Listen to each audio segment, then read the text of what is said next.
여러분 안녕하십니까? YTN 뉴스나이트입니다. 오늘 국회 법사위에서는 윤석열 대통령 탄핵 청원 2차 청문회가 열렸습니다. 여당은 불법 청문회라면서 증인들의 출석 의무는 없다고 했고 김건희 여사도 나오지 않았습니다. 대신 김 여사가 받았던 명품 가방은 오늘 검찰에 제출됐습니다. 이틀도 길다고 했던 이진숙 방송통신위원장 후보자에 대한 인사청문회는 하루 더 연장돼 사흘째 이어졌습니다. 청문회에서는 심지어 후보자의 뇌구조 이야기까지 나왔습니다. 잠시 뒤 포커스나이트에서 자세히 짚어보겠습니다. 헤드라인 먼저 보시고 뉴스나이트 본격적으로 시작하겠습니다. 오늘의 주요 뉴스입니다. 야권이 추진하는 방통위법 개정안이 필리버스터 끝에 통과됐습니다. 뒤이어 방송법 개정안이 상정되자 2차 필리버스터가 시작됐는데 야당의 입법 강행과 대통령의 거부권 행사가 반복될 거란 우려가 나옵니다. 민주당이 탄핵을 추진하던 방통위원장 직무대행을 겸하던 이상인 부위원장이 사퇴했습니다. 방통위는 초유의 영인 체제가 현실화했습니다. 티몬과 위메프 환불 대란이 이어지는 가운데 오늘도 본사 앞에는 피해자들이 몰렸습니다. 금융권도 지원에 나섰지만 모기업 큐텐을 통한 자금 지원이 먼저라는 지적이 나옵니다. 사도광산 세계문화유산 등재를 놓고 우리나라와 일본이 잠정 합의했습니다. 전체 역사를 반영해야 한다는 우리의 요구를 일본이 수용했다는데 얼마나 부각될지는 미지수입니다. 지구촌 축제 파리올림픽이 내일 새벽에 개막합니다. 개막 전부터 시작된 예선에서 여자 핸드볼 대표팀과 남녀 양궁 대표팀이 쾌조의 출발을 보였습니다. 오늘 내륙에는 한증막 폭염 속의 소나기가, 제주와 남해안에는 호우가 쏟아졌습니다. 이렇게 서로 다른 날씨는 내일까지 이어지겠습니다.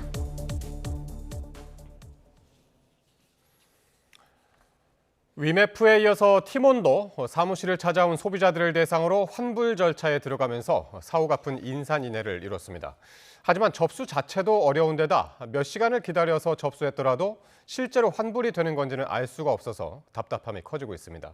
첫 소식 황보혜경 기자입니다. 서울 신사동에 있는 티몬 신사옥 건물입니다. 이곳을 찾은 일부 소비자들이 환불을 받았다는 소식이 알려지며 북새통을 이뤘습니다. 푹푹 찌는 더위 속에도 건물 전체를 둘러쌀 만큼 많은 사람들이 몰렸습니다. 환불 접수 대기 명단에 이름을 올린 인원만 2,000명이 넘습니다. 4박 5일 동안 지금 나트랑 가는 게 있었는데 그게 한 500만 원 정도가 물려 있어가지고 지금 환불 받으러 왔습니다. 제대로 된 안내 없이 기다리다 지친 소비자들이 거세게 항의하는 등 소란도 빚어졌습니다.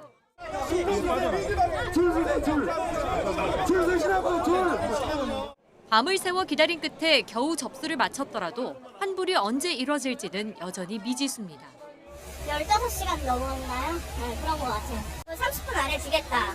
여기서 바로 입금을 해주겠다라고 했는데 그거는 지켜지지 않고 있고. 이보다 앞서 현장 소비자들에게 환불을 해줬던 위메프는 현장 접수를 중단했습니다.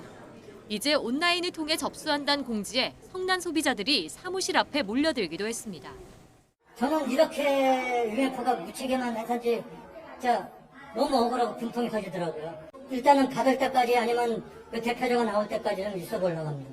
한국소비자원이 티몬 사태 관련 소비자 피해 대책반 운영에 들어간 가운데 최근 닷새 동안 접수된 상담 건수만 4,000건이 넘습니다. 다음 달부터는 소비자원 누리집에서 집단 분쟁 조정 첨가 신청도 받기로 했습니다.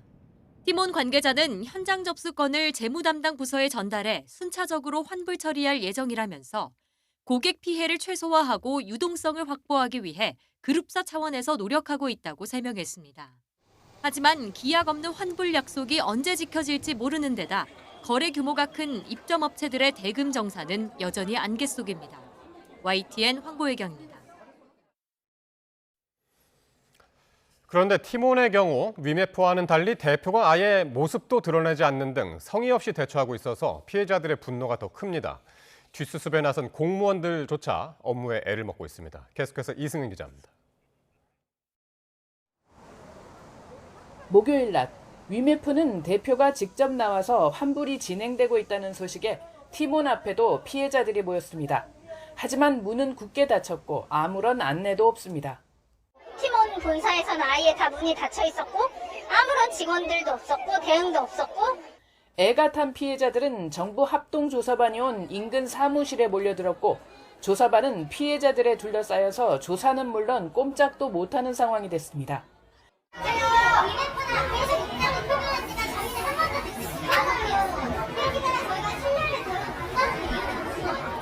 조사반이 온 지 10시간이 넘도록 유광진 팀원 대표나 재무팀조차 모습을 드러내지 않았고 제대로 된 현황 자료도 제출하지 않았습니다. 조사반의 계속된 설득에 새벽 1시가 넘어 최종 권한도 없는 본부장급이 나와서야 환불 절차가 시작됐습니다.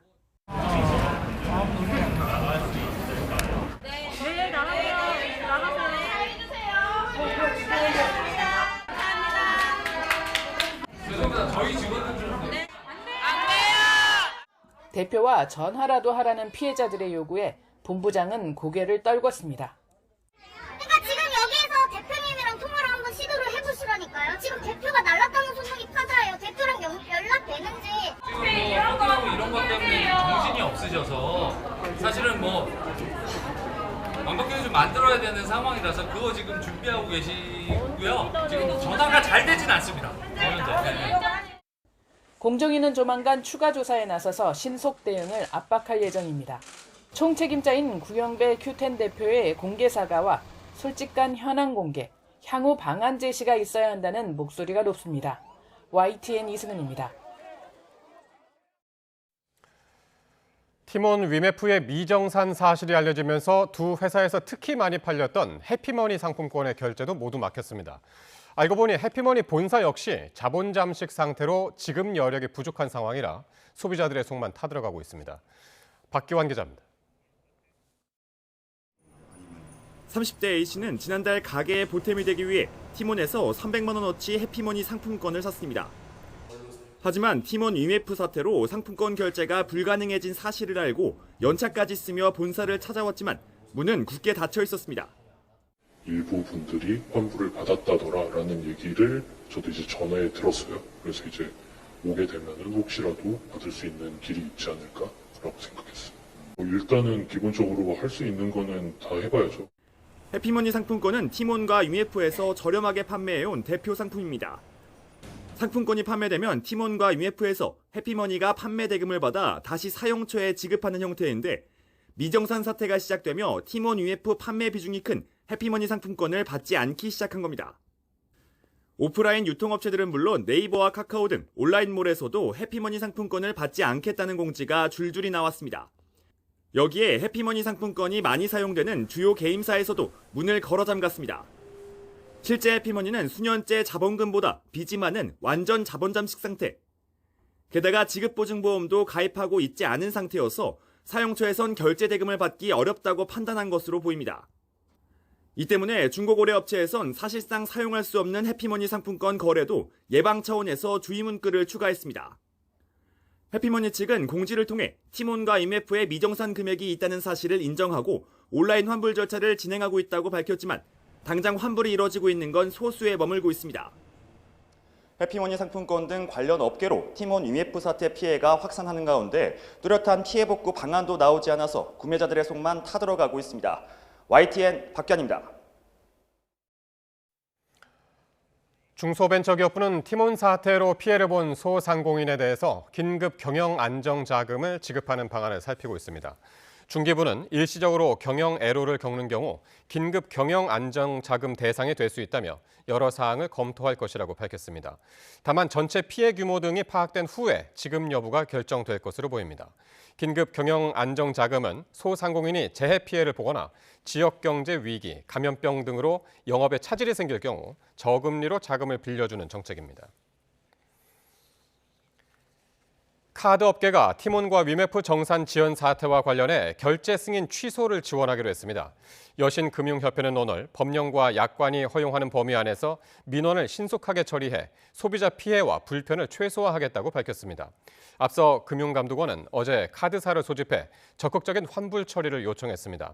이를 수용한 카드사들은 고객센터와 모바일 앱 등을 통해 이의 제기를 받은 뒤 결제 취소를 진행할 예정입니다. 다만 카드사가 직접 세부 거래 내역을 확인할 수 없는 만큼 물품을 받지 못한 경우처럼 취소 사유에 해당하는지 파악하는 데 2, 3주 정도 걸릴 수 있습니다. 김홍일 전 방통위원장 사퇴 이후 직무대행을 맡아온 이상인 부위원장이 야당의 탄핵안 처리를 앞두고 스스로 물러났습니다. 방통위는 현재 상임위원이 아무도 없는 사상 초유의 사태에 들어갔습니다. 보도에 김태민 기자입니다. 야당이 추진한 또 한 번의 탄핵안 표결을 앞두고 이상인 방통위원장 직무대행 역시 자진 사퇴를 선택했습니다. 이달 초 김홍일 전 위원장이 사임한 지 한 달도 채 안 돼 벌어진 도돌이표 사태입니다. 청사를 나가기 전 직원들을 만난 이 직무대행은 방통위가 정쟁의 수렁에 빠진 참담한 상황에서 책무를 다하지 못해 죄송하다며 착잡한 심경을 숨기지 않았습니다. 연이은 야당의 탄핵 시도에 대한 질문엔 굳게 입을 닫았습니다. 야당이 지금 탄핵 발의했는데 이 부분에 대해서 좀 어떻게 평가하시는지 이야기 듣고 싶습니다. 방통위는 기관 설립 이후 처음으로 상임위원이 아무도 없는 영인 체제에 들어갔습니다. 사상 초유의 사태에도 사임을 강행한 건 당장 다음 달로 예정된 공영방송 이사 선임을 조금도 미루지 않겠다는 뜻으로 읽힙니다. 이르면 다음 주쯤 이진숙 방통위원장 후보자가 임명되더라도 탄핵으로 부위원장 직무가 정지된다면 아무런 의결도 할 수 없기 때문입니다. 따라서 이 후보자 임명과 비슷한 시기에 대통령 추천목 후임 상임위원을 새로 위촉해 방통위 업무를 재개할 것으로 보입니다. 다만 또다시 2인 체제 방통위에서 주요 결정이 내려질 경우 탄핵 추진과 자진 사퇴란 파행의 불씨는 계속 타오를 전망입니다. YTN 김태민입니다. 대통령실은 윤석열 대통령이 오늘 이상인 방통위 부위원장의 사임을 재가했다고 밝혔습니다. 대통령실은 이 부위원장 사임은 적법성 논란이 있는 야당의 탄핵안 발의에 따른 것으로 방통위가 불능 상태에 빠지는 걸 막기 위한 불가피한 조치라고 설명했습니다. 이어 방송뿐 아니라 IT와 통신 정책을 총괄하는 방통위를 무력화하려는 야당의 행태에 심각한 유감을 표한다고 지적했습니다. 더불어민주당은 윤석열 정부가 들어선 이후 방통위 행태가 선수만 바꿔가며 맹목적으로 결승점을 향해 달리는 자살 특공대식 이어달래기를 보는 것 같다고 비판했습니다. 민주당 조인철 의원은 이진숙 방통위원장 후보자 인사청문회에서 이상인 방통위원장 직무대행이 탄핵안 표결 전 자진 사퇴한 것을 두고 이같이 말했습니다. 김건희 여사의 명품 가방 사건을 수사하는 검찰이 논란의 가방 실물을 제출받아 보관 상태 등을 확인하고 있습니다. 또 조만간 대통령실에 공문을 보내 명품 가방 사실을 인지한 이후 대통령이 신고 의무를 지켰는지도 확인할 방침입니다. 신지원 기자가 보도합니다. 검찰이 김건희 여사를 제3의 장소에서 비공개 조사한 지 엿새 만에 명품 가방 실물을 확보했습니다. 그동안 김 여사 측은 재작년 9월 최재형 목사로부터 300만 원대 명품 가방을 받은 직후 대통령실 행정관에게 감정 상하지 않게 돌려주라고 지시했다고 밝혔습니다. 그러나 당시 행정관의 실수로 서초동 코바나 컨텐츠 사무실에 두었다가 대통령실 관저로 이전하면서 다른 짐과 함께 가방이 옮겨졌다는 겁니다. 그러면서 포장 상태 그대로 보관만 했을 뿐 사용하지 않았다고 설명했습니다. 이와 관련해 검찰은 실제로 가방을 확보해 재작년 김 여사가 받은 명품 가방이 맞는지 사용한 흔적은 없는지 등을 확인할 예정입니다. 다만 가방의 보관 상태가 혐의 성립 여부에 영향을 미치기는 어려울 것으로 보입니다. 명품 가방 등 금품을 건네받으며 대통령 직무에 관한 청탁이 있었느냐가 청탁금지법 위반 혐의 성립의 핵심이기 때문입니다. 현행법상 공직자는 배우자가 금지된 금품을 수수한 사실을 알게 된 이후 지체 없이 신고해야 하는 만큼 대통령이 이 사실을 언제 알고 신고했느냐 역시 쟁점입니다. 검찰 조사에서 김 여사는 명품 가방과 직무 관련성을 부인하면서 윤석열 대통령은 지난해 말 언론사 취재가 있기까지 가방의 존재조차 몰랐다는 취지로 진술한 것으로 전해졌습니다. 이와 관련해 검찰은 조만간 대통령실에 공문을 보내 명품 가방을 인지하고 신고한 시점 등 필요한 사항을 확인할 예정입니다. 최근 김 여사를 검찰청사가 아닌 경호처 부속청사에서 비공개 조사하며 특혜 조사 논란이 불거진 가운데 검찰은 명품 가방과 도이치모터스 주가 조작 두 사건 모두 남은 절차를 마무리하는 대로 사건 처리 방향을 결정할 전망입니다. YTN 신지원입니다. 사도광산 세계문화유산 등재 여부를 놓고 우리나라와 일본이 잠정 합의했습니다. 우리 정부는 일본이 전체 역사를 반영해야 한다는 우리 요구를 수용해 일부 조치를 취했다고 설명했습니다. 도쿄에서 김세호 특파원이 보도합니다. 일제강점기 조선인 강제 노역 현장인 사도광산의 세계문화유산 등재가 유력합니다. 외교부 당국자는 어려운 과정 끝에 한일 간 협의가 막판에 이르렀다고 밝혔습니다. 이에 따라 투표 대결 없이 사도광산이 세계유산으로 등재될 전망입니다. 일본이 전체의 역사를 반영하겠다고 약속했고 이를 위한 실질적인 조치를 일부 취했다는 것이 우리 정부가 동의한 이유입니다. 특히 구체적 내용에 대한 합의와 실질적 조치를 이끌어낸 점은 2015년 군함도 등재 때와 다르다고 강조했습니다. 등재는 유네스코 세계유산위원회 회의에서 한국을 포함한 21개국 회원국 만장일치로 결정됩니다.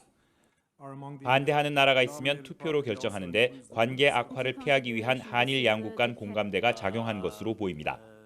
사도광산 유네스코 등재 문제 관련해서는 하나의 고비라고 볼 수 있고 그 고비를 잘 넘기고자 하는 양국의 노력 그리고 현재의 우호 관계를 조금 더 이어가고자 하는 그러한 노력들이 잘 반영이 된 결과라고 여겨집니다. 아사히 신문은 한일 정부가 조선인 노동자 역사를 현지에서 전시하는 데 합의했다고 보도했습니다. 일본 정부는 한일 간 협의 중인 사안이라며 말을 아꼈습니다. 報道については承知をしておりますが、このまさに今行われているところでございますので、現時点でコメントすることは差し控えたいと思います。 일본은 등재를 추진하면서 유산 대상 시기를 16세기에서 19세기 중반으로 한정해 조선인 강제 노동을 외면한다는 비판을 받아왔습니다. 일본이 실질적 조치에 나섰다고는 하지만 강제 동원 관련 내용을 얼마나 충실히 반영할지는 좀 더 지켜봐야 한다는 지적도 나오고 있습니다. 도쿄에서 YTN 김세호입니다. 더불어민주당은 일본 사도광산의 세계유산 등재를 결코 찬성할 수 없다며 지켜지지 않을 약속을 핑계로 역사에 죄짓지 말고 우리 정부가 막아야 한다고 주장했습니다. 황정화 대변인은 서면 브리핑에서 일본은 과거 군함도를 세계유산에 올릴 때도 조선인 강제노역을 포함해 전체 역사를 함께 알리겠다고 약속했지만 지키지 않았다며 이같이 밝혔습니다. 이어 과거의 약속이 지켜지지 않았는데 미래의 약속이 지켜질 거란 윤석열 대통령의 천진난만한 외교가 대한민국의 주권과 국익을 무너뜨리고 있다고 지적했습니다.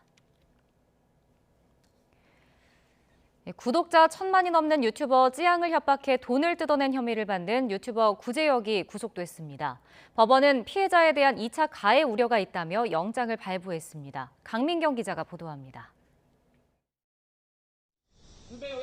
구속영장 심사를 받기 위해 법원에 나온 유튜버 구제혁. 취재진을 피하려는 듯 법원 청사가 아닌 검찰청의 별도 통로를 이용해 법정으로 들어갔습니다. 주인 씨 한마디만 해주시죠. 예, 성실히 수사받고 오겠습니다. 재판부는 구제혁과 함께 영장 심사를 받은 주작 감별사에 대한 구속영장을 발부했습니다. 혐의 사실이 중대하고 피해자에 대한 2차 가해 우려가 있다며 이유를 설명했습니다.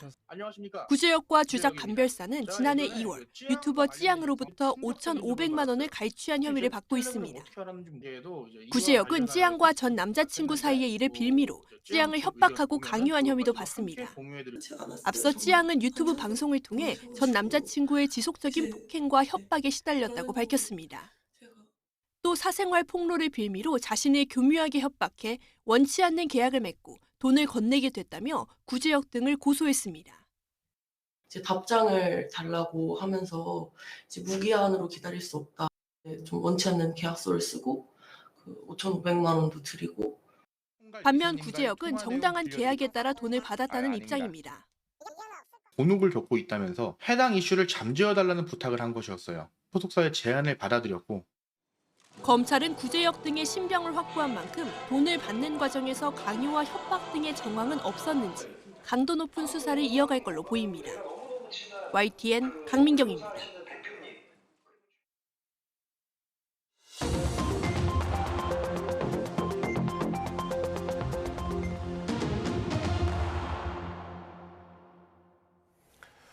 네, 정치권 관심 뉴스 짚어보는 포커스 나이트 시간입니다. 오늘은 정호김 전 새누리당 의원, 그리고 최인호 전 민주당 의원 나오셨습니다. 두 분 어서 오십시오. 안녕하세요. 예.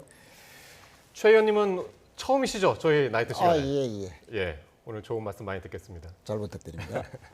자, 오늘 국회 법사위에서는요, 대통령 탄핵 청원 2차 청문회가 열렸는데요. 증인으로 채택됐던 김건희 여사가 불참을 하자 야당 의원들이 항의 차원에서 대통령 관저를 찾았습니다. 현장 발언 먼저 듣고 오겠습니다.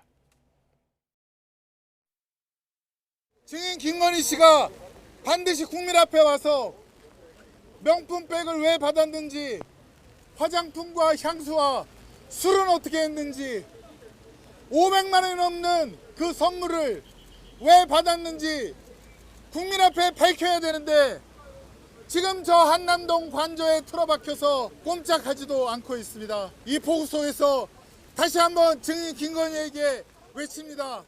국민의 명령이다. 오후 청문회에 반드시 출석하라. 출석하라. 예, 자 오늘 갑자기 내린 소나기 때문에 비를 또 흠뻑 맞은 상태에서 지금 말씀을 하셨는데 일단 증인으로 채택된 김건희 여사 모녀 핵심 관계자들 참석을 안 했는데 야당도 이 부분은 좀 예상을 했던 일이죠?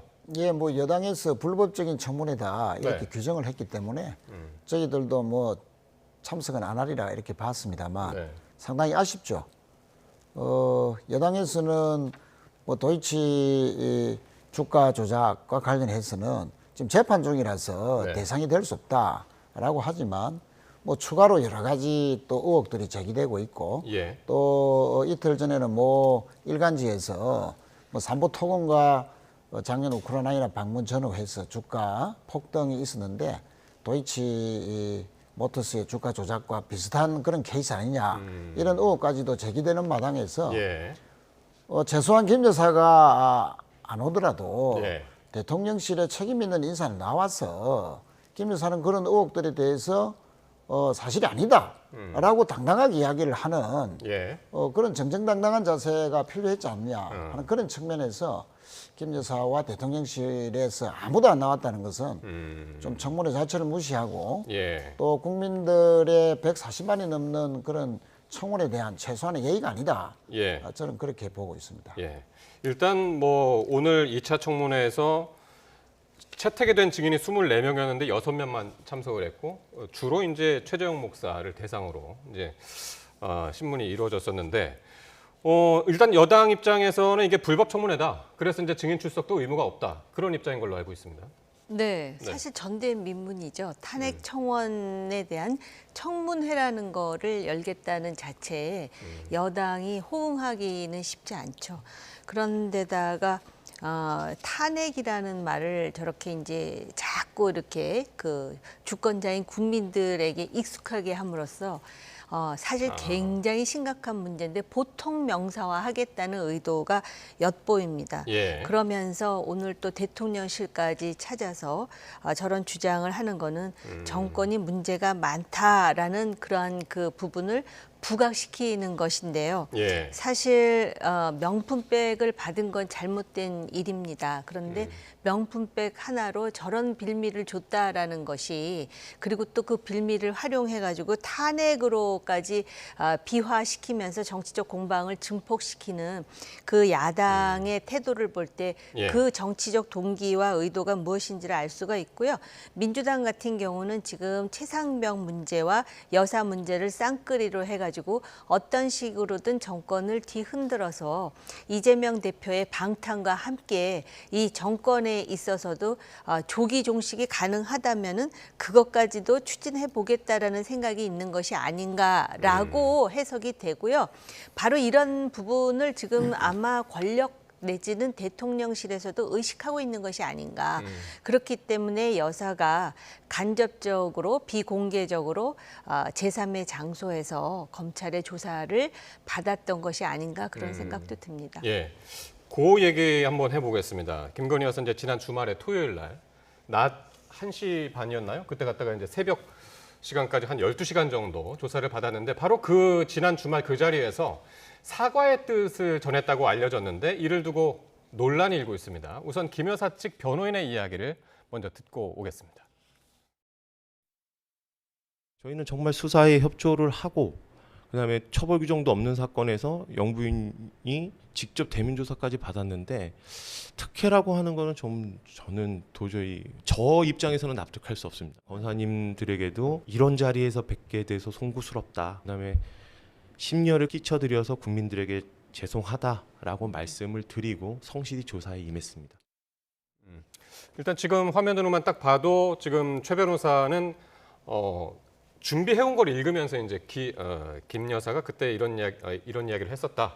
인터뷰에서 이제 그렇게 이야기를 하고 있는데 심려를 끼쳐 국민들께 죄송하다.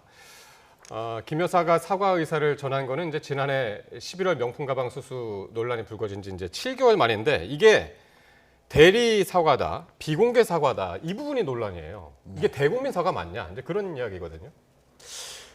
보통 저희들이 대통령이나 네. 또는 이제 영부인이 국가를 대표하는 그런 자리에 계신 분들 아닙니까? 그런 중차에 계신 분들이 국민들에게 어떤 유감 표명이라든지 특히 사과와 같은 내용으로 국민들에게 알릴 경우에는 보통 직접적으로 국민들께 말씀드리고 또 사과하고 또 앞으로 어떻게 잘 하겠습니다. 라는 식으로 하는 것이 지금까지 해왔던 관례이기도 하고요. 또 그것이 최소한의 기본적인 예의가 아니냐.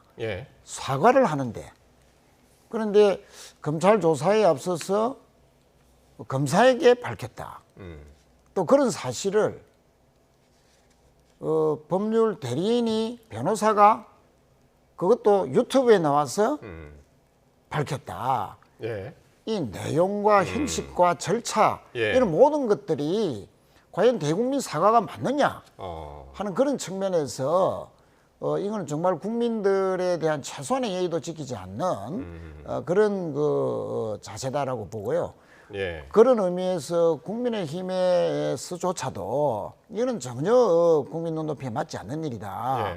특히 그 한동훈 대표의 뭐 최고의 조언자로 알려진 김경률 전 비대위원 같은 분들도 뭐 자꾸 일을 키운다. 김 여사의 일 처리 방식이 자꾸 일을 키운다. 왜 이런 과정과 절차를 밟아서 자꾸 이렇게 곤혹스럽게 만드느냐 하는 식으로 그런 비난의 목소리들이 자꾸 나오고 있습니다. 사실 지난번 그 여당 전당대회 그 과정에서도 그 후보들이 일제히 김 여사의 사과가 필요하다 그런 의견을 냈었지 않습니까? 사과가 필요하다라고 입을 모아서 이야기했을 뿐만 아니라 여사가 직접 한동훈 후보에게 나 사과하겠다라는 의지를 표출했다라는 것 때문에 또 얼마나 전당대회 내내 그걸 가지고 공방을 벌였습니까? 그런데 그런 정도의 자세라면 말씀하셨듯이 직접 사과를 하셨으면 그리고 진작에 했으면 이 일이 이렇게까지 커지진 않았을 것이다. 그런 점에서 김경률 회계사가 일을 키웠다라고 하는 부분은 정말 그 안타깝게 생각을 하고요. 뭐 지금 그 변호사 그 얘기 하잖아요. 대면 조사도 하고 10몇 시간씩 했는데 사과까지 했는데 이렇게 얘기하는데 정말 정치를 모르는 발언이다라는 생각이 드는 것이 법률주의적으로 보면 이미 사과를 한 거죠. 어찌됐든.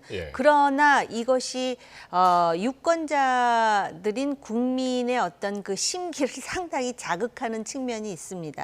그럼 사과를 하려면 직접 국민들을 향해서 하는 것이지 제3자가 그것도 변호사가 전달하는 것에 대해서 상당히 불편해하고 불쾌해하는 유권자들이 많지 않겠는가. 그래서 이왕 사과를 한 거잖아요. 그랬으면은 좀 더 진정성을 보여주는 정치에서는 말입니다. 본인이 어떤 생각과 뜻을 가지고 있는 것보다 그것이 어떻게 보여지느냐가 중요한데 아마 마음을 다해서 그 자리에서 사과를 했겠죠. 그런데 그 진정성이 지금 하나도 전달되지 않는 이유는 검사 앞에서 했기 때문에 그렇습니다. 그건 어떻게 보세요? 일단은 그러니까 지금 조금 전에 그 최 변호사의 그 유튜브 상에서의 인터뷰 화면을 보셨습니다만 일단 준비를 해와서 이야기하는 거예요. 그러니까 그냥 진행자하고 이야기하다가 툭 튀어나온 이런 얘기를 했었습니다. 그게 아니라 이렇게 사과를 하고 시작을 했다라고 이제 준비된 멘트였는데 이걸로 그냥 사과가 끝날 것인가 아니면 검찰 조사가 이제 지금 계속 진행 중이잖아요. 그 가방도 이제 확보를 했고 그 결과를 발표할 때 그 시점에 또 한번 사과를 할 것이냐 어떻게 보시나요? 사과를 한번 해야 된다고 생각을 하고요. 저 네. 개인적으로는 네. 죄송합니다. 그런데다가 유튜브에서 했잖아요. 유튜브는 더 이상 보시지도 말고 유튜브를 활용하시지도 말고 유튜브와 거리를 두었으면 좋겠다는 생각이 듭니다. 네. 유튜브 아니라도 예. 이 YTN도 있고 매체가 얼마나 많습니까? 그런데 그 유튜브라는 공간을 통해서 이렇게 사과를 했는데 왜 이 진심을 몰라주냐 그러는데 사실은 저는 그 진정성을 이해하려고 노력하는 사람 중에 한 사람이지만 진짜 마음을 몰라준다 할 때 그 마음은 예. 여사님의 마음이 아니라 유권자인 국민들의 마음 아니겠습니까? 그리고 예. 제가 지금 안타까운 거는 지금 무슨 크게 게이트가 터진 것도 아니고 크게 뇌물을 받아서 이게 공방이 벌리는 것도 아닌데 아무튼 명품을 받았다는 그 실수 내지는 잘못으로 인해서 대통령의 국정 운영에 상당히 주름이 가는 건 사실이고 네. 책임 여당인 국민의힘으로서도 상당히 지금 이것 때문에 여러 가지로 지장을 받는 게 사실 아니겠습니까? 네네. 그런 차원에서 좀 큰 정치를 보았으면 하는 예. 마음이 드는 것이죠. 알겠습니다. 그러니까 이런 비판이 이어지니까 비공개 사과다 뭐 그런 이야기를 하니까 대통령실에서는 이제 조사 과정에서 김 여사가 그저 심정을 드러낸 것일 뿐이고 이게 뭐 공개 사과 비공개 사과 그런 차원이 아니다. 이제 그렇게 이제 말씀을 하셨습니다. 대통령실에서. 자, 이런 가운데 검찰이 오늘 김 여사의 명품 가방 실물을 확보했다고 합니다. 대통령실이 이제 임의 제출 방식으로 이제 제출을 했고 어떨까요? 요 이제 확보한 명품 가방 가지고 어떤 조사가 이루어질까요? 네, 우선 이제 명품백이 과연 이제 그 진품이 맞느냐, 네. 그 최 목사로부터 받은 그 백이 맞느냐, 그리고 그 백을 열었느냐, 또 열었다면, 네. 또 리본을 풀었다면 네. 그 백을 사용했느냐 예. 등에 대해서 아마 구체적으로 조사가 있지 않겠냐. 왜 그것이 중요하냐면 예. 김 여사는 이렇게 해명을 해왔습니다. 당일날 백을 받은 당일날 바로 리본 정도는 열어보고 이것이 아니다라고 해서 담당 비서에게 돌려주라고 네. 했다라고 지시했다는 거 아닙니까? 네. 그런데 그 이제 담당 행정관이 깜빡했다고 그랬죠. 깜빡하고 네. 1년이 훨씬 지난 뒤에 예. 뭐 언론사에서 취재가 들어오니까 그때서야 알았다 예. 라고 이제 했지만 뭐 그 뒤에 부분은 그렇다 치더라도 이제 검찰 수사에서 그 백에 실제 만약에 사용을 했다 예. 또 그런 흔적이 나왔다면 이것은 당일날 김 여사가 돌려주라고 지시한 거가 전혀 반대되는 네. 증거로 작용할 수가 있는 것이죠. 예. 그렇다면 이것은 이제 구체적인 유죄로 네. 그 할 수 있는 뭐 여러 가지 이제 증거 수집 차원에서 예. 중요한 알겠습니다. 그 증거물이다 예. 이렇게 볼 수가 있죠. 예. 근데 이제 김건희 여사가 그 명품 가방을 받았다는 거를 윤 대통령이 언제 인지를 했냐 이것도 이제 상당히 중요한 지점 같은데 서울의 소리에서 취재 요청이 왔을 때 윤 대통령이 알게 됐다 하는 것이 이게 김 여사 측의 이제 이야기인데 이게 어떤 의미에서 이게 중요한 걸까요? 왜냐하면은 인지를 하게 되면 네. 즉시 신고를 해야 되는데 신고했다라는 이야기가 없으니까 언제 인지를 했는가, 또 인지를 했으면 신고했는가, 했으면 언제 했는가, 예. 만약에 안 했으면 왜 안 했는가가 굉장히 이제 중요하다라는 것이죠. 물론 재직 중에는 형사상 소출을 받지 않지만 네. 그거 자체도 지금 위법 여부를 판단하는데 하나의 근거가 될 수 있다라고 얘기하는 것이고요. 네. 여사의 백 문제와 관련해 가지고 제가 듣기로는 최재형 목사라는 사람이 굉장히 그 뭐라 그럴까 어떤 의도를 가지고 접근한 거잖아요. 예. 그래서 몰래 카메라까지 찍었던 것 아니겠습니까?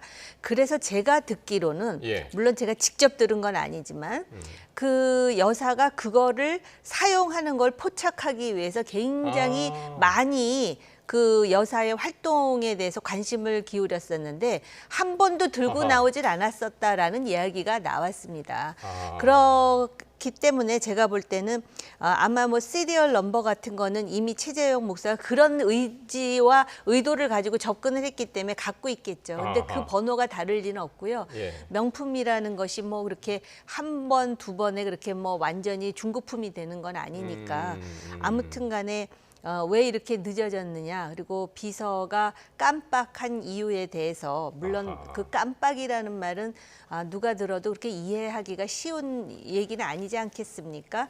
그래서 참 안타까운 거는 애진작에 풀었어야 될 문제를 이렇게 키워가지고 예. 눈덩이처럼 불어나게 만들었다라는 거에 제가 여러 번 말씀을 알겠습니다. 드리는데 그게 참 안타깝습니다. 어쨌든 뭐 논란이 됐습니다만 어쨌든 대면 조사를 했고 가방까지 이제 확보를 했으니까요. 검찰 조사가 어떻게 진행되는지 같이 보기로 하고요. 자, 국회로 가겠습니다. 야당이 오늘 탄핵안을 발의한 이상인 방통위원장 직무대행이 오늘 잦은 사퇴를 했습니다. 반복된 탄핵으로 방통위가 지금 방통위 안에 아무도 없습니다. 지금 위원장도 없고 위원들도 없고 최초유의 영명 사퇴를 맡게 됐습니다. 네. 예, 방송과 또 통신의 정책과 인사를 책임지는 아주 중요한 국가기관인 방통위에 위원이 한 명도 없는 네. 이런 초유의 사태, 초법적인 사태가 지금 벌어지고 있는 것이죠. 이유 불문하고 예. 중요한 국가기관에 책임질 사람이 한 명도 없는 이런 그 책임까지 온 것은 한마디로 이런 국정에 대한 지금 정부의 관리가 또는 그 여러 가지 과정에 대한 그 관리가 얼마나 무책임하게 진행되어 왔는지를 여석이 보여주는 그런 단적인 사례다. 예. 그래서 이러한 무책임한 국정 운영의 단면을 좀 빨리 극복을 해야 되는데 예. 이 정부의 방송 장악에 대한 그 집착, 예. 이 이러한 그 극단적인 초유의 사태까지 오게 된 가장 예. 근본적인 원인이다. 네. 저는 그렇게 생각하고요. 근데 이제 부위원장 같은 경우는 또 금방 임명이 가능하잖아요, 대통령이. 그런데도 민주당에서 왜 탄핵을 했을까요? 지금 이제 이 부위원장 직무대행 네. 혼자서 네. 지금 KBS 이사 추천과 관련된 직무를 네. 보고 KBS, 있습니다. MBC 뭐 또 다 다른 마찬가지죠. 또 예. 다른 MBC와 관련된 일도 보고 있고요. 그러니까 혼자서 그냥 일을 처리하고 있는 과정이죠. 그러면 그 과정이 예. 어떤 방송 장악의 일환으로 진행되는 것이기 때문에 저희들로서는 그 직무대행에 대한 탄핵을 할 수밖에 없는 그런 상황이죠. 예. 지금 방통위가 텅 비었습니다, 위원님. 네. 네. 저는 개인적으로 차라리 방통위가 없는 게 낫지 않을까 이런 생각마저 드는데 예. 아무튼 저게 지금 악순환이죠. 저렇게 해서 부위원장이 이제 자진 사퇴하더라도 거의 지금 새로운 위원장 후보가 지금 그 청문회를 통해 가지고 사흘 뭐 이상을 네. 지금 어떻게 보면은 야당으로부터 공격과 비난과 뭐 이런 걸 감수하면서 예. 참는 이유가 뭐겠습니까? 결국은 국회에 동의 없어도 대통령이 임명할 수 있거든요. 네. 그러면은 부위원장은 뭐 국회 동의가 필요한 거 아니지 않습니까? 예. 그러면 여전히 방통위는 또 가동되게 돼 있고요. 그렇다 보면은 지금 그 공영방송의 이사를 선정하는 문제와 관련해 가지고 예. 지금 방통위는 방통위의 소위 수순대로 움직이겠다라는 뜻이고 예. 그러면 또 야당이 반발해서 탄핵의 움직임이 있지 않겠습니까? 그럼 탄핵하기 전에 또 스스로 사퇴하지 않겠습니까? 예. 이런 식으로 해가지고 무한반복이죠, 지금. 그러니까 이제 그 야당에서는 정권이 방송을 장악하려고 하는 집착이 세다 그러는데 이거는 지금 야당의 업보라고 해도 과언이 아닙니다. 그럼 그런 걱정을 했으면 민주당이 스스로가 다수당이고 예. 스스로 권력을 잡았을 때 지금 개혁하는 차원에서 그 개정법을 통과시켰으면 될 텐데 그때는 자기들한테 굉장히 유리한 방송 환경이니까 그대로 놔뒀다가 예. 지금 하려고 그러니까 이런 상황 아니겠습니까? 그러니까 여당이든 야당이든 진영이 양극화돼 갖고 서로가 방송에 대해서 이게 선거라든지 정치 권력에 있어서 주도권을 장악하는데 매우 필요하다라는 인식과 함께 알겠습니다. 방송을 수단화하니까 이런 예. 식으로 악순환이 계속되는데 예. 이거는 사실 지금 정부도 잘했다. 잘했다고 저는 생각하지 않습니다만은 잘못하는 걸로 치면 여야가 지금 쌍벽을 이루고 있다라고 생각합니다. 알겠습니다. 이 이야기를 지금 이제 오늘 과방위 화면을 보면서 이제 말씀을 할 텐데요. 이제 사흘째 방통위원장 후보자 인사청문회가 열렸는데요. 이 과방위에서 최민희 과방위원장하고 이진숙 후보자 간의 설전이 벌어졌습니다. 직접 듣고 오겠습니다. 사내에서 일어난 일에 정치보복이라는 단어를 쓰는 것은 후보자의 뇌구조에 문제가 있다고 생각합니다. 이상. 저의 뇌구조에 대해서 말씀하신 부분에 대해서 사과를 원합니다. 이렇게 체력 검정을 하다 보면 뇌구조가 이상해질 수도 있을 것 같아요. 혹시 병원에 가서 MRI라도 찍어보실 생각은 없으시죠? 청문회가 끝나면 한번 고려를 해보겠습니다. 자, 첫날은 뭐 인사를 했냐 안 했냐 와가지고 나하고 싸우면 안 된다 뭐 이런 이야기로 신경전이 있었으면은 오늘은 뇌구조 발언이 나왔습니다. 이게 뇌구조 발언이 왜 나온 건가요? 아니 최민희 위원장 입장에서는 네. 뭐 어제 나이 논란도 있었습니다만 네. 이진숙 후보자가 좀 해명이나 네. 이런 것이 전혀 설득력이 없고 네. 좀 아주 전혀 사리나 상식이 안 맞는 그런 해명이나 또는 거짓 해명까지 하다가 보니까 오늘 박정원 의원이 국민의힘의 이제 박정원 의원이 이런 얘기를 했습니다. MBC 기자가 2012년에 쓴 보도를 5년 반 뒤에 2012년에 쓴 보도를 한 기자가 5년 반 뒤에 그 기사를 쓴 걸 가지고 이제 해고 징계를 받았는데 여기에 대해서 어떻게 생각하냐 그랬더니 정치 보복이다 이거는 대답을 이제 그렇게 했거든요. 그렇게 대답을 하니까 최민희 위원장이 사내에서 일어난 일에 정치 보복이라는 단어를 쓰는 것은 후보자의 뇌 구조에 문제가 있다. 그러니까 전혀 그런 식으로 나왔더군요. 그렇습니다. 그러니까 뭐 거짓 해명으로까지 하는 데 대한 최민희 위원장의 여러 가지 불만이 쌓이는 상태에서 그런 전혀 관계없는 사내의 문제를 가지고 질의를 했는데도 불구하고 그것을 정치화해서 마치 노조가 어떤 뭐 자편향이라든지 특정 정당과 연계해서 뭔가 일을 벌인 것처럼 그 정당한 그 민주방송, 공영방송으로서의 역할을 하자라는 그 주장에 대해서 그런 식으로 주장하고 변명하는 것에 대해서 최민희 위원장이 저렇게 표현한 것이죠. 결국에는 어쨌든 사과를 요구했는데 사과를 했다는 소식은 저희도 아직 못 들었습니다.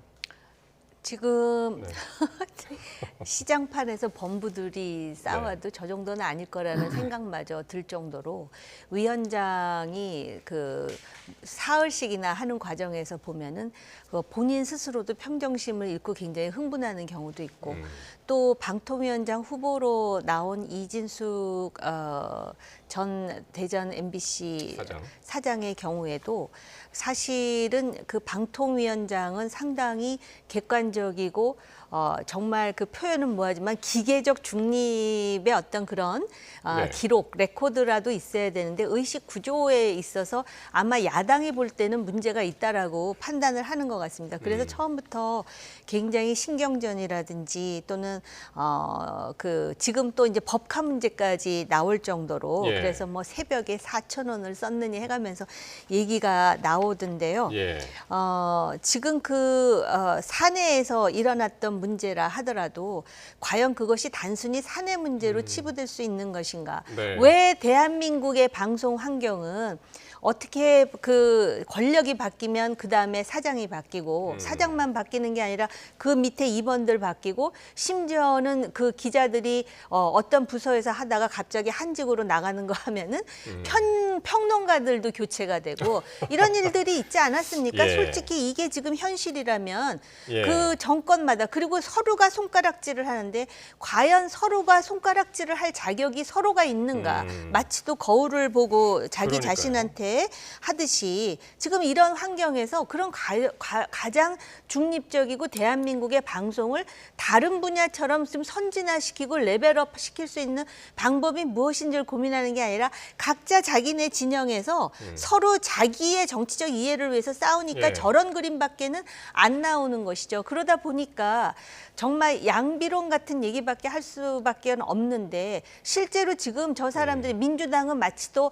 모든 뭐 언론 민주주의의 화신처럼 얘기하지만 그럴 자격도 없고요. 그렇다 그래서 지금 정권이 저렇게 계속 몇 사람씩 방통위원장이 바뀌어가면서 방송의 지배 구조를 바꾸려 하는 것 이거 자체도 절대로 이것도 비판 안 받을 수가 없는 상황이죠. 어떻게 해야 될까요? 그러니까 지금 말씀하신 대로 정권 바뀔 때마다 방통위원장 바뀌고 박문진 이사들 바뀌고 KBS 이사진 바뀌고 이제 다 그렇게 한단 말이죠. 그 주인 없는 방송사가 많다 보니까 네. 권력과 맞물리면서 이런 일들이 생기고 그러다 보니까 국회의장이 고육책으로 며칠간 그거에 대한 어떤 그 타협안을 내놨는데 결국 유야무야 되지 않았습니까? 사실은 말이에요. 제가 이런 얘기까지는 하고 싶지 않은데 이 상황에서 나름대로 그 상황을 혁파할 수 있는 목소리를 가진 사람 중에 한 사람이 이재명 대표예요. 왜냐하면 이재명 네. 대표는 민주당이 다수당 아닙니까? 예. 그런데다 민주당원들이 그들은 원팀이라 그러지만 이재명이라는 정치인을 중심으로 해서 다른 말이 안 나오잖아요. 이런 상황에서 본인이 어떤 소명감이 있다면은 예. 아 그러면은 여당에게 유리하냐 야당에게 유리하냐를 생각하지 않고 방송 환경을 개선하기 위해서 다른 선진국들은 어떻게 하는지 제가 아는 상식으로는요 이런 방통위원회가 존재하는 선진국은 없는 것으로 알고 있어요. 그래서 그렇게 한다면은 본인은 강성 지지자들한테 조금 비판은 당할지 모르지만 전체적으로 대한민국 국민들에게 신뢰를 회복할 수 있는 하나의 기회인데 오히려 제가 볼 때는 지금 민주당 지도부가 더 강경인 것 같아요. 극단적으로. 최 의원님 어떻게 보십니까? 이재명 전 대표가 풀 수 있을까요? 이 문제를? 방금 말씀하신 대로 이제 모든 것이 이제 기승전 방탄으로 논리를 하시는데 사실은 윤석열 대통령께서 네. 정부 출범 이후에 방통위의 의사결정 구조를 너무 무리하게 2인 체제로 끌고 가려 했던 데서 자꾸 이 무한 반복의 악순환이 되는 것이거든요. 네. 자, 방통위원장의 임기는 보장되어 있는 것입니다. 정권이 바뀌었다고 해서 그 사표를 낼 수가 없는 것이죠. 자, 그렇다면 방통위원장은 임기를 보장해 주되 네. 대통령께서 여당과 2인을 더 추천할 수 있습니다. 또 이제 야당에서 또 두 사람을 할 수 있죠. 예. 자, 그러면 그 위원장이 사퇴하지 않는 상황에서라도 적당하게 이제 방송 정책에 대해서 서로 타협하고 또 새 정부의 정책이나 이런 것을 법을 발의한다든지 또 방송인 내에서 여러 가지 토론을 거쳐서 합리적으로 조정하고 또 대책을 세워 나갔더라면 네. 오히려 지금보다는 더 좋은 환경 하에서 뭔가의 생산적인 결과물들이 있었지 않겠느냐. 예. 그런데 무리하게 방통위원장의 사퇴받고 그다음에 결국은 야당의 반발 때문에 2인 체제로 가다 보니까 2인 체제도 또 야당의 반발하니까 또 1인 체제 가지고 가버리고 또 1인 체제 가니까 또 우리가 탄핵하니까 또 진짜 한 명도 없어지는. 그러니까요. 자, 이런 그 악순환 속에서는 윤석열 대통령께서 정말로 방송 장악에 대한 집착이 너무나 강하다 하는 그런 이제 아쉬움을 넘어서 너무 안타깝다는 말씀을 드릴 수 않을 수 없고요. 여든 야든 어쨌든 뭐 해결 방안은 알고는 있는데 우원식 국회의장이 냈던 뭐 중재안도 있었고 다 있는데 그걸 언제 토론을 하느냐 그 시점이 굉장히 중요한 것 같아요. 거기서 엇갈리고 민주당이 정권을 잡았을 때는 그때는 안 하고 지금 하라고 그러는 거고 서로 이제 그런 요구를 하는 거거든요. 자, 시점이 상당히 중요한 것 같습니다. 이 부분에서 윤 대통령의 어떤 앞으로 3년이 남았지 않습니까? 네. 자, 모든 국정 운영 과정에서도 좀 합리적인 인사 원칙을 가질 필요가 있는 것이 만약에 저희 민주당이 다음 정부를 우리가 이뤘을 때 정권 교체를 이뤘다 하더라도 보장된 임기의 수장들, 국가기관의 장들은 그 임기를 보장해야 되는 거 아닙니까? 저는 그렇게 생각을 하거든요. 임기를 보장한다는 건 중간에 탄핵을 못하게 한다는 탄핵이 아니라 뭐 사퇴 압력을 넣어서 억지로 사퇴시킨다든지 뭐 뒷조사를 해서 또 억지로 뭐 공작성에 가까운 사퇴 압력이라든지 이런 것 때문에 억지로 뭔가 인위적으로 의사결정 구조를 바꾸는 것 그것 자체도 알겠습니다. 그거는 그 잘못된 관행이기 때문에 참 말씀 잘하셨는데요. 예, 그런 그 부분들은 관행이 좀 그 민주당 문재인 정권 때 그래가지고 이렇게 지금까지도 시끄러운 거예요. 그러니까 이제 과거는 뭐 서로가 또 그렇게 평가를 하더라도 앞으로의 일이 중요한 것인데 예. 그러면 이런 무한 반복에 중요한 국가기관의 책임자가 한 명도 없는 상임위원도 한 명도 없는 이 사태를 그럼 계속 무한적으로 도드리표를 할 것인가에 대해서 여당이니까 정부니까 책임 있는 알겠습니다. 대안을 내놔야죠. 예. 오늘 시간이 많았으면 이제 더 토론하는 시간을 가졌으면 좋겠는데 어쨌든 이야기는 여기까지만 하고요. 마지막으로 어제 최상병 특검법 재표결 과정에서 그 얘기를 한번 해볼 텐데요. 국민의힘의 이탈표가 최대 4표가 나왔습니다. 이게 실수였냐, 소신이었냐 의견이 분분합니다. 이에 대한 한동훈 대표 입장하고 민주당 입장 함께 듣고 오겠습니다. 민주당이 발의한 특검이 절대 통과되면 안 되는 법이다라는 말씀이셨고 우리 의원들이 단결해서 그걸 막아낸 것이다 그렇게 평가합니다. 탈표가 전보다 조금 늘어난 거에 대해서 민주당에도 뭐 포기의 성과가 있다 이런 식으로 말하고 단일대우가 좀 무너진 거 아니냐 이런 말도 나왔어요. 꿈이 소박하시네요. 그렇게까지 해석할 문제는 아니고 약간 착오가 있었다는 정도는 들었습니다. 거부권이 가냐 두냐 여기서 좀 착오가 있을 수 있을 것 같아요. 유족의 가슴에 대못을 박더라도 대통령 부부만 방탄하면 그만이란 것입니까? 이럴 거면 당명을 아예 방탄의 힘으로 바꾸십시오. 민심 동행을 운운하던 한동훈 대표의 공약도 새빨간 거짓말이었습니다. 첫 출발부터 용산 해바라기 대통령 부부 허수아비를 자처하는 것을 보니 한동훈 체제의 싹수도 놀았습니다. 예. 일단 국민의힘 당 지도부에서는 이게 실수라는 입장인데 두 분 다 이제 현역이셨으니까 이런 실수가 가능한가요? 그러니까 지금 이게 최상병 특검법에 대한 찬성 반대냐 아니면 거부권에 대한 찬성 반대냐인데 그런 것도 헷갈렸다. 이제 그런 의미 같거든요. 그러니까 어떤 의원이 그 말씀을 하시더라고요. 그런 정도를 실수할 정도면 진짜 국회의원으로 들어갈 자격도 없는 사람들이 지금 들어가 있는 거라고. 예. 어떻게 실수할 게 없어서 그 중요한 쟁점에 대해서 그런 실수를 합니까? 그런데 실수니까 또 괜찮다라는 식의 국민의힘의 그 코멘트도 적절하지는 않다라고 생각을 하고요. 예. 그만큼 이제 그 이슈에 대해서 굉장히 예민하게 생각한다라는 방증이기도 하죠. 그리고 지금 한동훈 대표가 지금 그 얘기를 하는 걸 보니까는 우리 의원들이 단결해서 그걸 막아낸 것이다. 그러니까 단일 대우로 잘 했다라는 얘기를 하고 싶은 것 같은데 후보일 때 제3자 추천 특검을 본인이 이야기하지 않았습니까? 그런데 그러면 그 점에 대해서는 본인이 어떤 생각을 가지고 있는지에 대한 표명이 필요할 것 같고요. 이거는 또 사소한 것이긴 하지만 꿈이 소박하시네요. 또 이런 멘트도 하시는데 이제는 대표가 됐으니까 상대방을 불필요하게 그것도 바늘로 찔러대는 듯한 그런 자극적인 표현은 대표로서는 오히려 지양하는 게 본인의 어떤 그 정치적인 위상이라든지 또는 신뢰에 바람직할 것 같다라는 개인적인 의견이에요. 예. 그러니까 지금 그 국민의힘에서도 제3자 추천이라는 이제 한동훈 대표의 그 제안에 대해서 의견이 나뉜 반면에 민주당도 역시 마찬가지 아닙니까? 그 제3자 추천이라는 것을 받아서 같이 협의해 볼 수 있다는 입장이 있고 이재명 전 대표 같은 경우는 지금 토론회에서 받을 수 없다라고 그렇게 얘기를 했습니다. 네. 어떤가요? 민주당 안에서는. 요거 마지막 답변 듣고 오늘 그렇습니다. 지금 마치겠습니다. 당 내에서는 이제 어차피 다시 우리가 발의할 수밖에 없는데 그럼 발의할 때 특검에 대한 추천을 누구에게 맡길 것인가에 대해서 여러 가지 사실은 논의가 있습니다. 이재명 대표는 뭐 아니다, 한동훈 식은 아니다라고 했지만 또 개별적으로 제가 아는 의원들하고 소통을 해보면 한동훈 대표가 주장하는 제3자 추천 또는 이제 대법원장이 하는 것까지도 만약에 한동훈 대표가 발의를 한다면 그걸 기초로 해서 협상해 볼 수도 있지 않느냐라는 이제 개인적인 의원들의 말도 듣기도 합니다. 그런데 이 대목에서 앞으로 만약에 특검 자체를 통과를 시킨다는 것에 주목한다면 오늘 어제 나온 4표의 그 이탈표 그 실수다 뭐 착오라고 하지만 네. 우리 정 의원님도 같이 해보셨지만 이렇게 당론으로 정한 이 표결에서는 원내대표가 딱 맨 뒤에서 거의 동의를 계속하고요.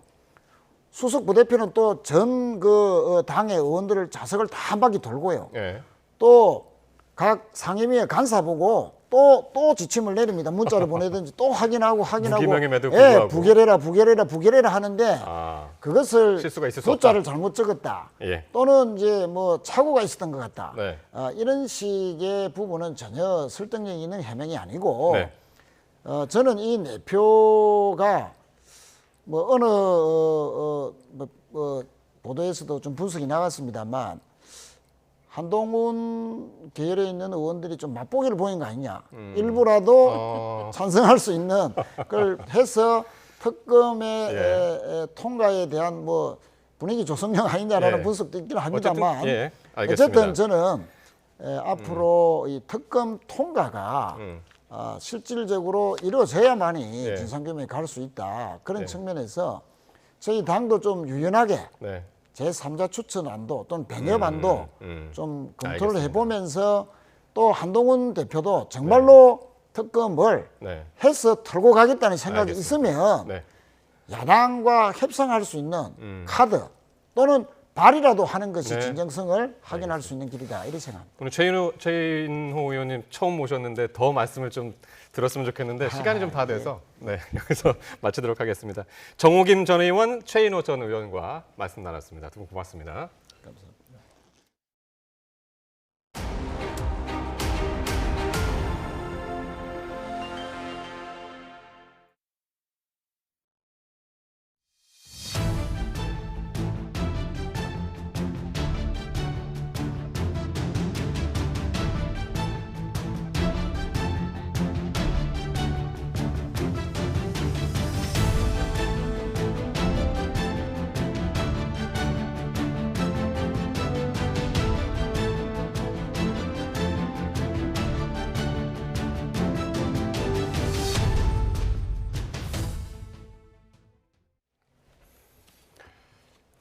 네, 내년도 의사 국시 실기시험에 의대생 대부분이 응시하지 않을 것으로 알려지면서 내년도 의사 배출이 극히 소수에 그치는 것 아니냐는 우려의 목소리가 커지고 있습니다. 이런 상황에서 의료계가 잘못된 정책을 고집하는 정부에 절대 승복하지 않을 것이라고 거듭 밝히면서 반년 가까이 진행된 의정 갈등은 더 격화하고 있습니다. 보도에 백종규 기자입니다. 의대생 복귀를 전제로 한 정부의 추가 의사 국가시험 검토 카드에도 정작 의대생들 호응은 미미합니다. 최근 전국 의대 본과 4학년생 3천여 명을 대상으로 설문조사한 결과 응답자의 95.5%가 국가시험에 응시하지 않기로 한 것으로 나타났습니다. 이 같은 상황에서 이른바 빅6 병원 의대 교수들이 우려의 목소리를 냈습니다. 교수들은 수업 현장을 떠난 의대생의 복귀는 가망이 없어 보인다면서 이들의 항의와 행동을 집단 이기주의라는 왜곡 편향된 프레임으로 재단하지 말고 신규 의사 배출도 전공의도 없는 최악의 상황을 만들지 않도록 정부가 해결책을 제시하라고 촉구했습니다. 의대 교수들은 또 정부의 의대 증원 정책 결정 과정의 진실을 규명해달라며 국정조사 필요성을 강조하면서 국민 동의 청원까지 제기했습니다. 반년 가까이 이어진 정부와 의료계의 강대강 대치는 갈수록 격화하고 있는데 의료계는 전국 의사들이 모인 토론회에서도 지금이라도 잘못된 의료개혁을 바로잡아야 한다며 정부를 비판하는 목소리를 냈습니다. 지금이라도 잘못된 부분들을 바로잡는 노력을 통해 어렵게 이룩해놓은 선진 대한민국 의료를 지켜내도록 집단 지성의 힘을 발휘합시다. 이와 함께 대한민국 의료 정상화라는 목표를 위해 절대 물러서지 않겠다고 거듭 강조했습니다. 잘못된 정책 강행을 고집하는 정부의 오만과 아집에 절대 승복하지 않을 것입니다. 정부와 의료계가 한치도 물러서지 않고 출구 없는 갈등을 계속 벌이는 가운데 시간이 지나면서 필수 의료에 더 큰 구멍이 생기는 것 아니냐는 우려만 커지고 있습니다. YTN 백종규입니다. 의대 증원 결정 과정을 규명하는 국정조사를 요청한 의대 교수들의 국민청원에 4만 명 넘게 동의했습니다. 전국의과대학 교수협의회는 정부가 유례없는 2,000명 의대 증원 정원을 몰아붙여 의료 현장과 의학 교육 현장을 파탄으로 몰아가고 있다며 증원 결정 과정의 진실 규명을 위해 국정조사를 요청한다는 내용의 국민청원을 지난 24일 제출했습니다. 최근 수사과에 근무하던 경찰관이 과중한 업무를 호소하면서 스스로 세상을 떠났습니다. 사무실에서 뇌출혈로 쓰러진 경찰관이 결국 숨지면서 과로 때문 아니냐는 목소리도 나옵니다. 경찰관들이 맡은 사건이 폭증하는 가운데 대책이 필요하다는 지적입니다. 이미혜진 기자입니다. 지난 18일 서울관악경찰서 수사과 통합수사팀 소속 30대 송무경위가 스스로 세상을 떠났습니다. 지난 2월 수사부서로 배치된 송경위는 주변 동료들에게 업무가 많아 힘들다는 얘기를 꾸준히 해왔습니다. 동료와의 메신저 대화방에는 죽을 것 같다, 길이 안 보인다며 쌓여가는 사건에 답답함을 토로한 흔적이 가득합니다. 송경위가 맡았던 사건은 무려 70여 건. 송경위는 유서에도 수사팀에 와서 하루도 마음 편한 날이 없었다는 말을 남겼습니다. 초임 수사관한테 한 50건 이상의 수사를 맡긴다는 건 좀 지휘부에도 문제가 있지 않나. 수사과에 발령받고 한 2달 후에 본인 몸무게가 한 10kg 정도 빠져서 병원에 가서 진단을 받은 게 있어요. 경찰관들의 익명 커뮤니티에는 예견된 참사다, 멀리 다른 세상의 얘기가 아니라 바로 자신도 겪고 있는 일이라는 반응이 잇따랐습니다. 경찰관이 한강에 투신하고 사무실에서 뇌출혈로 쓰러진 채 발견됐던 경찰관이 끝내 숨지는 일이 벌어지면서 역시 업무 과중 때문이 아닌지 의심하는 시선도 있습니다. 실제 일선 수사관들이 맡는 사건 수는 점점 늘고 있는 상황. 지난달 말 기준 서울경찰청 산하 31개 경찰서 수사과 통합수사팀이 맡은 사건 수는 48,604건. 지난해 같은 기간 통합수사팀의 전신인 경제팀과 사이버팀 사건 수와 비교하면 10,000건 넘게 늘어난 수준입니다. 수사권 조정 이후 전반적으로 업무가 폭증한 데다 지난해 11월 수사 준칙이 개정되면서 경찰이 기본 요건도 갖추지 못한 고소고발 사건도 반려하지 못하게 된 영향이라는 지적이 나옵니다. 일선 경찰관들은 인력 보강과 업무 부담을 줄일 수 있는 대책 마련을 촉구하고 있습니다. YTN 임혜진입니다. 국군 정보사령부 소속 요원들의 정보가 외부로 나간 정황에 대해 군 당국이 수사하고 있습니다. 군 수사기관은 정보 요원들의 신상과 개인정보 등 기밀이 유출됐다는 단서를 확인하고 북한 또는 제3국으로 넘어갔을 가능성에 대해 확인하는 것으로 알려졌습니다. 이에 대해 군 관계자는 관련 사안은 현재 수사가 진행 중인 사안으로 세부 내용을 설명할 수 없다고 말했습니다. 프로야구 최하위 키움이 60승 선착에 1승만 남긴 선두 기아를 잡았습니다. 키움은 고척에서 열린 KBO 리그 홈 경기에서 결승 적시타를 비롯해 3안타 2타점 1득점으로 맹활약한 송성문을 앞세워 기아에 5대4로 이겼습니다. NC는 롯데를 9대2로 대파하고 단독 5위에 올랐습니다. 홈런 선두 데이비슨이 29호 홈런에 적시타까지 곁들이며 신바람을 냈지만 간판 타자 박건우가 롯데 선발 박세용이 던진 공에 오른 손목을 맞아 골절 의심 진단을 받으며 걱정을 떠안았습니다. 프로축구 강원FC의 고등학생 공격수 양민혁 선수가 잉글랜드 프리미어리그 토트넘과 계약에 합의했다는 현지 보도가 나왔습니다. 스포츠 전문 매체 디 애슬레틱은 토트넘이 양민혁과의 계약에 합의했고 내년 1월에 토트넘에 합류할 예정이라고 전했습니다.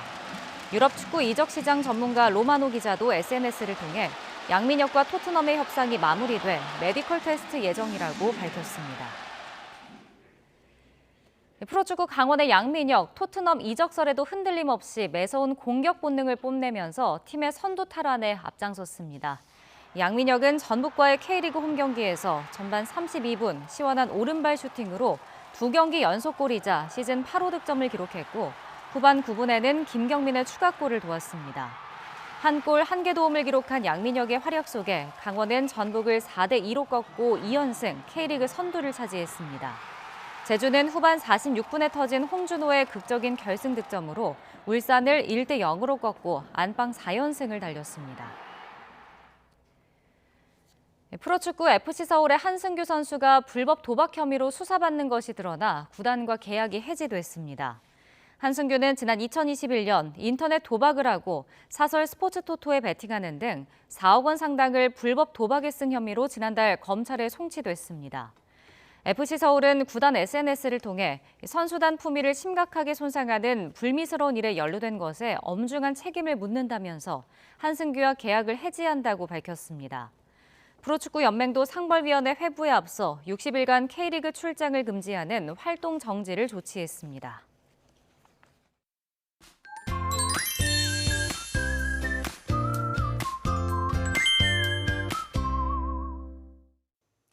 요즘 날이 너무 더운 것 같아요. 그러니까요. 습도가 높아서 더 덥게 느껴지는데요. 주말인 내일도 더위가 만만치 않잖아요. 네, 그렇죠. 일단 오늘 밤 사이에도 열대야가 나타나는 곳이 많겠고요. 한낮에는 서울 기온이 31도, 대구는 33도까지 오르는 등 역시 무더위가 기승을 부리겠습니다. 또 기온이 크게 오르면서 곳곳으로 소나기가 내렸는데요. 내일도 중부와 전북, 경북에는 돌풍과 벼락을 동반한 강한 소나기가 쏟아지는 곳이 있겠습니다. 그리고 내일 늦은 오후까지 제주 산간에 200mm 이상, 남해안과 지리산 부근에 100mm 이상의 많은 비가 더 오겠고요. 역시 돌풍과 벼락을 동반하며 강하게 쏟아지겠습니다. 또 경기 북부와 영서 북부에도 밤사이 20에서 최고 80mm의 비가 내리겠습니다. 휴일인 모레도 무더위가 계속되는 가운데 소나기가 내리는 곳이 많을 전망입니다. 이렇게 연일 이어지는 무더위에 에어컨 사용이 늘면서 냉방병을 호소하는 분들도 늘고 있는데요. 냉방병을 예방하려면 실내 온도를 25도에서 27도 정도로 유지하는 것이 좋습니다. 또 실내외 온도차가 5도에서 6도 정도를 넘지 않도록 하고 2~3시간에 한 번 5분 이상 환기를 하는 것도 도움이 되겠습니다.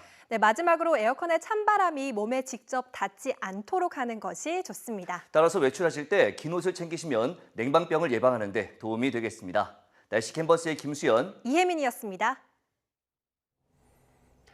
YTN 뉴스나이트 금요일 순서 모두 마칩니다. 저희는 다음 주 월요일 밤 9시 40분에 새로운 이슈들과 함께 다시 찾아뵙겠습니다. 시청해주신 여러분 고맙습니다.